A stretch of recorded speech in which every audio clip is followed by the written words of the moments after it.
Well, good morning again, everybody, and welcome back to the daily edition of the Trig Podcast of Joy. Talking today about a topic that I know a lot of young adults definitely wonder about, and that's the idea of happiness and of having all the things that a young person needs to feel successful in life. Knowing that the pursuit towards happiness and success, faith and spirituality is a never-ending pursuit.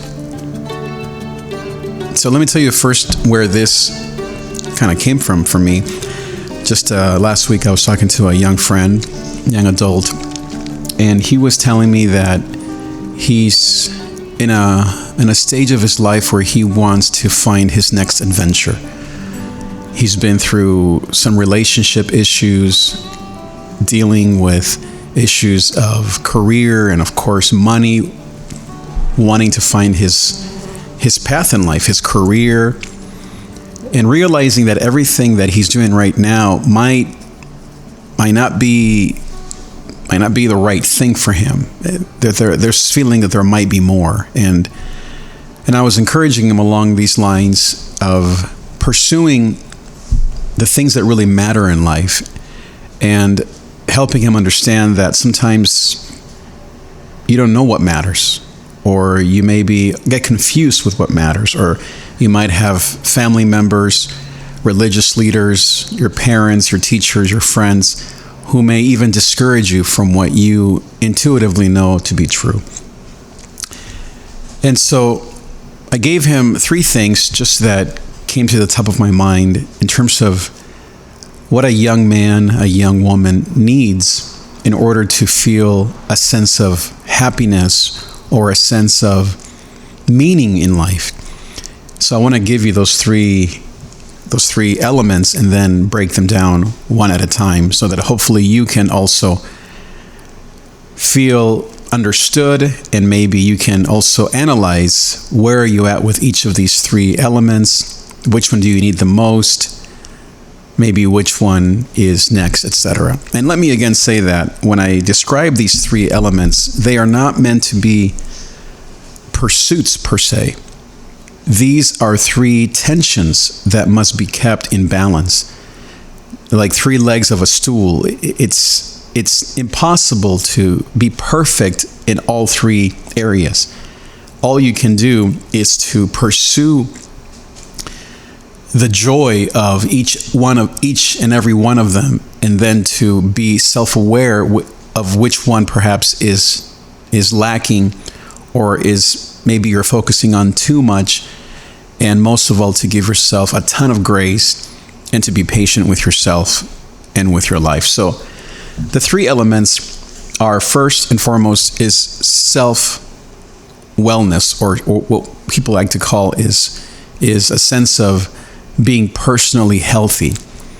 The second is the need for companionship, especially when it comes to it could be a husband, a wife, a relationship that really matters, but not a friendship kind of relationship. But I'm talking about more of a partnership in life. It could be romantic. It could be a child, your daughter, your son. And then third is the need for adventure, for a sense of purpose and career, and that's where all of the issues of money, and if you're a young man, it could be that you want to buy your first car. A young woman, of course, it deals with all of those instinctual needs that we all have for safety and for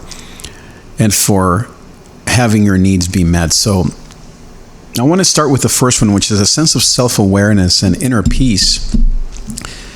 And I think that's very important. I think for the young person, the young adult, it seems to be very popular these days, especially, to pursue inner peace. I think that the rise of, quote, spirituality, or of Eastern religions such as Buddhism, Taoism, and many others are an example of the need that the young adult has. And this could be, just to, I guess, reframe here a little bit of what I mean by a young adult, This could be someone who's 16 or someone who's 35. I don't think it's necessarily for people my age in our 40s or 50s, but I definitely think that it's for this younger generation that is trying to balance a lot of things that I don't think we had to balance at their age. And so these individuals might be high school seniors or younger. They might be in college, actual college students. They might just be working. They might be married or single. They may have a child or two. So it really crosses all kinds of life stages, as well as cultural or even language uniquenesses or boundaries, I guess. So with that said, the idea of, back to number one, of self-awareness or of inner peace is very important, because I would say that most young adults deal with this restless, almost panic level of anxiety and struggle to survive in this new world. I would say that most of the young people that I speak to, that I counsel, that I talk to, are living with this tension that is maybe 10 times the kind of tension that you and I grew up with, if you're more of a parent type or a grandparent. I see in young people these days a high degree of pressure, of options, a disproportionate amount of expectations, again, mostly from within. I don't know if they're really from their authority figures, from parents, etc., but I would say because of the speed of life, the internet, as well as just the different optics of Instagram and all the rest, meaning they see what's out there, they see what their peers are doing, they see what people that are younger than them, I'm talking about 16-year-olds, are doing. I think the young adult these days feels incredibly restless, depressed, anxious, nervous, because it seems that everyone around them is making $10 million and has way much more fun, travels to way more interesting and unique places that they'll ever travel to, and they're doing it all by age 18, and their Instagram pictures are just on point. They're perfect. And so the need for inner peace for the young adult is deep. It's this desperate feeling to feel well with my soul. And it goes beyond religion, it goes beyond tradition, it goes beyond sleep, although it may include all these things such as diet, sleep, and rest, and nature, but it really is this holistic need that the young person has to feel at home. And they often struggle with that. They don't know where their peace is, where is their center. They might have a glimpse of it, but then it's quickly gone because of the speed of life around them. Number two, and by the way, I'm going to go through these three here just as far as describing them, and then at the end, I'll give you just some of my thoughts on maybe how to go about gaining some balance in these areas. Number two, it's the need for communion, or for community, or friendship and love, as we would call it. And this second element is, I would say this is maybe the most traditional of the three components, because it deals with human interaction. It deals with relationships, which, of course, I think no matter who you are, you can relate to. And so I would say what complicates this issue for a lot of young people is the disproportionate amount of approaches to love and sexuality. And in its time and age when anything goes, you constantly have to find and refine and recenter yourself. It seems like every few months. Are you going to get married early? Are you going to never get married? Are you going to have children? Do you not want to have children? Do you want to wait till you're 40 to have kids, or you want to have kids when you're 21 or 23? Because these young people have seen everything and anything and have heard stories from their parents and peers, maybe they've seen the struggles that their own parents went through, they have a very open and yet very traditional, struggle within them. What I mean by that is that they're very open in terms of wanting to experience anything and everything. So you see the movement of the transgender kind of acceptance and all of to me, LGBTQ issues are almost passé. That's in the past. Now it's about self-expression. Do you identify as woman, female this week, this month, this year? And I'm not trying to belittle these issues. They're very real. What I'm trying to describe is just the speed of these things, and the almost like going to the mall and going to different department stores, trying things on to see if it fits. And if it doesn't fit, then you move on to the next thing, and that's not a problem. And so, in the more traditional end of things, you have a deep, deep, deep need for intimacy and love.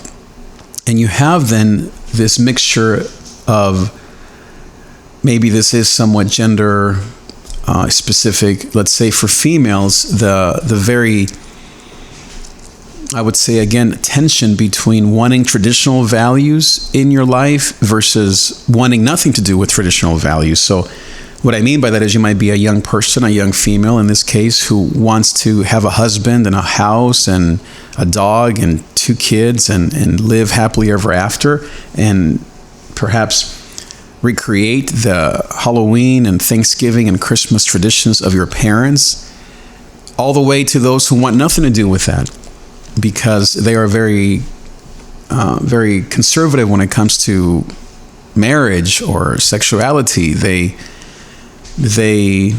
What I mean by conservative is that they don't want to make the same mistakes that their parents made in terms of getting married too soon. So they will have no problem living with someone for 5, 6, 10 years before getting married. If they even get married, they will have no problem considering multiple partners as a way to make sure you find the right fit. There will be all kinds of experimentation that really don't make them feel right or wrong, because their pursuit is to get it right, to find the right person.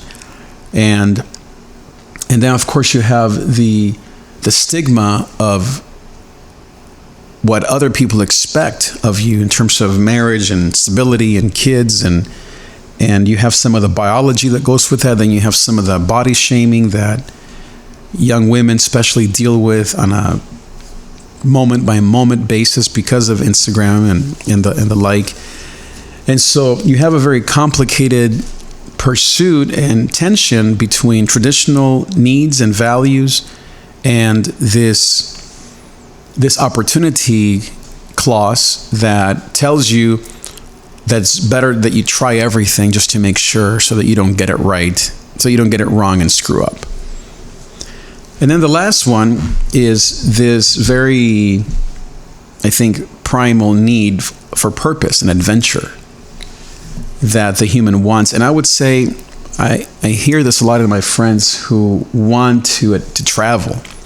So when it comes to purpose and meaning in life, I don't see in young adults a pursuit necessarily for a house and to have a job, to have to be in a particular career for 20, 30, 40 years. It definitely has an element of the need for money and finances. I think that is maybe one of the strongest needs that young people have, maybe even back to a panic or a desperate need for that. I don't think it's a desire for wealth. I think, if anything, it's almost like a survival of the fittest type of thing. They wonder and they worry, where am I going to get the finances to pay for an apartment? to pay for gas, to help my parents, to just take care of the basic needs of my life. But I think alongside of that need for security or for stability in terms of money and finances, you also have this very, very strong desire in the young person for freedom and to travel, to leave, to kind of go away from it all, to escape. I think that the meaning for, or the pursuit of meaning for the young adult is, as I said, it's not one directional, it's not one dimensional, it's not just to have a job that provides for your needs. It's more diverse than that. It includes, as I said, travel. It includes the ability to help those in need. The young adult these days wants wealth or to have their basic needs met, to be able to yes, buy their own things and their toys and eat out, but also to help the poor, to help their parents if they're immigrants or just simply people who have parents in need. A lot of their financial concerns deal with helping older generations, helping the homeless person in the corner, whether they know them or not, or maybe it's someone in their nonprofit that they have a huge burden for, and so they want to, in many ways, they will sacrifice their own interests and financial pursuits or career pursuits in order to help the least of these. And yet you have this dichotomy, perhaps, with many young adults who are very maybe tech-minded or entrepreneurial, or they are high achievers. And maybe I think of young people in Seattle or perhaps in DC or Houston or some of these cities where there is more of this upward mobility or this pursuit for, I wouldn't call it wealth, but I would say to really make a difference, to change things, to pursue their dreams, their internal dreams, technological dreams, or maybe there are things with medicinal dreams, or back to nonprofits. It would be kind of this pursuit to contribute to this world and to make this world a better place, to be politically involved. That could be a part of the purpose, or to be spiritually involved. Obviously, for me, as a spiritual man, I see a lot of young people having very incredible fervor and passion for the things of God, for the church, for older generations, for tradition, for balance, to be holistic, to care for others, and to really want to do the right thing, and to even not surrender, but to even suffer themselves, is I guess what I'm trying to say, for the sake of others, or sacrifice, not suffer maybe necessarily, but to sacrifice their own needs for the sake of others.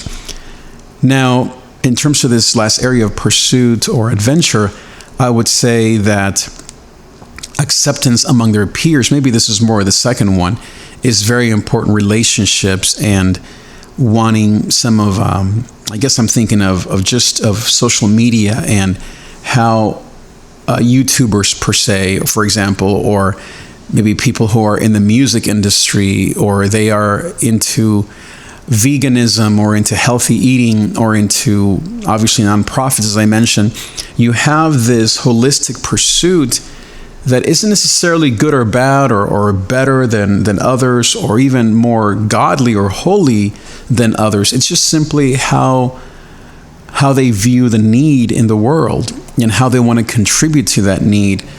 It's very different, certainly, than my generation, or I would say the generations before me, because it is this almost head-spinning combination of meanness, meaning focusing on what I want, but at the same time, this incredible desire to help others.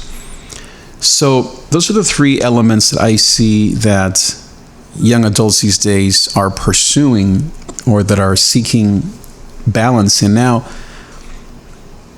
what do I say to a young person who feels that one or two or all three of those things are non-existent in their lives? They don't have a purpose. They don't have anybody to share life with. They're definitely struggling with their finances, and there is no sense of inner peace in their lives. What do I say? Well, what I was telling this young friend of mine is that that to try to find perfection or balance in all three of those areas it's really, I would say, it's the wrong pursuit, or it's going to be a tiring pursuit or a depressing pursuit. And I remember to that text, he then responded and said, well, I guess I might as well just give up. And I think that is what the young person, the young adult fears, is that because they can't reach this nirvana or this utopian balance in life, then they might as well just give up because they feel like the road ahead is just too difficult. And to which I said is, I told him, you're not giving up. There's no death in this pursuit. You need to continue. And if anything, what I would advise is to slow down, to realize that you're in a hyper season of life, that you're going at light speed. You're moving through life as fast as you're moving through your Instagram feed. And the expectations that I believe most young people have these days is that they need to be there already, that they are behind if by age 27 they don't have all these three things perfectly aligned. I always advise to the young adult to give themselves that grace and that space and that time to find themselves, to let God, to let life bring you those things, to make the mistakes that you are not allowing yourself to make, to pursue the dreams that you're not allowing yourselves to pursue, and to know that God has your back, that He's with you, and that there are no there are no wrong answers per se if you're trying to help somebody else. Of course, I advise a lot of young people to be aware of their own brokenness. Many young people who might be in a wrong relationship do it because they want to help somebody else because perhaps their father wasn't there, or maybe they come from a broken relationship or from a blended family, and so out of that brokenness, and this is just very, I would say this is common to us all, out of that need or out of that hurt, they may hurt the people that they love. And so I'm constantly advising young adults to not ignore their addictions or their pathology or their backgrounds or their family of origin issues. I advise, and this is very common to most young people, is to be in therapy. I would say as a spiritual practice. If you go to church, you need to go to therapy as often as you go to church, if not more, because life's pressures these days for these young people are very complicated, and I would say their pursuits in their heart is so pure. They truly want to slow down, change the environment, be involved with climate change, vote for the political leader who helps the poor or those in need. They don't want to be in debt. They want to create beautiful works of art and books and songs that touch the world. It's a beautiful, altruistic, almost divine pursuit, and yet the mistakes or the hang-ups or the hiccups that they often experience are painful and can, I would say, destroy them. And so issues of mental health and suicidal tendencies and of depression or of depravity or of sexual immorality or overeating or gluttony or lying are not only common, but I would say are very exposed. Everyone knows. If you don't know, it doesn't mean that it's not happening. It's just happening maybe online or just with a huge community on an app, on a phone, or maybe it's happening at someone's house. And you have some of those traditional Friday night football kind of parties and all the rest, or baseball games or drinking, or you have some of those traditional things, but there's also a whole hidden world that is just as, it could be dangerous or it could just be entertaining. I mean, you think of young men, teens, 20s, 30s, 40s, 50s, and the gaming industry, whether it's Twitch or whether it's just Xbox or even if you want to think more entrepreneurial of the whole streaming culture, you have a lot of subdivisions or subcultures that young people are really truly invested into, that we need to somehow find meaning behind and to see it both as a gift and also as a cry for help. I think it's both and I don't think the solution is just to hug them. Yes, it is to hug them. So let me say it is. But what I mean is it's not as simple as that. There is more to it. And I think we as parents have to be willing to be in conversation with our young adults about these issues, being that we're around, and as in my case and many of my peers' case, we have the education, the how-to, the knowledge, and the means to converse with our kids, to take them to therapy, to be adults per se with them. And so I would say that for the most part, these issues are very beautiful, unique, and challenging issues, or challenging times that young adults are facing. And so I want to just wrap up by giving you, especially if you are a young adult, some tips on what to do. Well, number one, as I said, is to give yourself time and grace. Number two is to seek help, is to be in relationship with professionals. Number three is to always put God before every decision, to put God first in your life. Number four is to flee and to, like the Bible clearly says, flee youthful lusts. And so to not be so quick to forgive per se your actions, or to dismiss your actions, and to be honest with yourself, to ask, is this really the right decision? Is this the best thing? What do my parents say, or my peers, or my spiritual leaders? What is a YouTube guy that I follow who's my mentor? What does he or she say? Or the podcast that I listen to? And so those are very important things. I would say number five, I don't know where I'm at. Number five, let's say, is to guard your social media intake. I don't mean it as in hours or, you should do your homework, but I mean as in what it's doing to you as far as pressures, body shaming, expectations, and most of all, feeling less than, like you're behind the eight ball because you haven't done all these things. And I would say maybe lastly is to really invest in your own soul, to invest in your own growth, in, as I said, in your inner life. And so take that yoga class, go minimalist, go vegan, work out, maybe you're going to do more of a traditional approach to your health by going to the gym and eating less, of course. But I would say experiment. I'm not talking about psychedelics or any of that. I'm talking about experiment with maybe other methods that maybe there's an app. I mean, Headspace, I think, is very popular. There are apps or different, even just going to the mountains or going on a walk or going for a run, going to the beach, of course. I mean, things that I would say my generation and the one before us definitely ignored, if we even think about that still. But I would say these younger generations need that downtime to decompress, to reset their minds, to give their thumbs and their fingers a break from all the Instagramming and all the rest.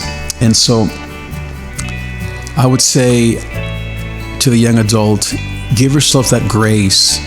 Rely on your community. Know that if one of those three things is out of balance right now, that it'll come around. In time, you will find that beautiful person. In time, you will find your purpose or have the freedom that you long for. You will make mistakes. Give yourself that grace. Honor God. Pursue relationships. Be involved in mentorship. I would say that, just like they say with careers and the rest, I would say that there should be, what do they call those? There should be spiritual internships, or maybe inner growth internships. Every young adult, I would recommend you should be an intern, not in just a traditional company or church, but in a place where you are growing in the inner man, in what the Bible calls the inner man or the inner woman, so that you can walk alongside of someone who can speak into your life in a compassionate and yet wise way. I think that the value, maybe the last thing, is the value of wisdom. Not just knowledge, but wisdom is crucial. Just because someone is old doesn't mean that they are wise. Just because someone even has education doesn't mean that they have wisdom. Pursue the sages, the wisdom dwellers, the men and women of God that are thinking about the deeper things of life and yet can bring it down to you in a very simple way that can help you and that can make you feel like it is possible, like you can accomplish great things in life, have a meaningful relationship with someone, and truly heal the world. And so I want to encourage you, if you are maybe a parent or a grandparent of young adults, to maybe implement some of these tips. And if you are a young person, I hope that these tips will help you. As always, I'm here for you. I love you, and you can always reach me. I'm not on social media anymore, but you can just simply write me an email, trig@davidtrig.com, or if we can get in touch, we can actually text or all the rest. Facebook, I do a Facebook Messenger, but I don't do the other applications anymore, just for my own mental health. So thanks again, everybody. Make sure that you share, comment, reply, like this post. If you're listening to this on the podcast or at my website, davidtrig.com, I want to thank you for your support, and I will see you next time. Thank you for listening to The David Trigg Show. Find the complete archive at davidtrig.com or subscribe for free through the podcast app on iTunes or Stitcher on Android. Each week, we bring you a message of joy, success, and personal power in spite of fear, anxiety, and depression. Because as we like to say, though there's pain in the night, GOZO comes in the morning.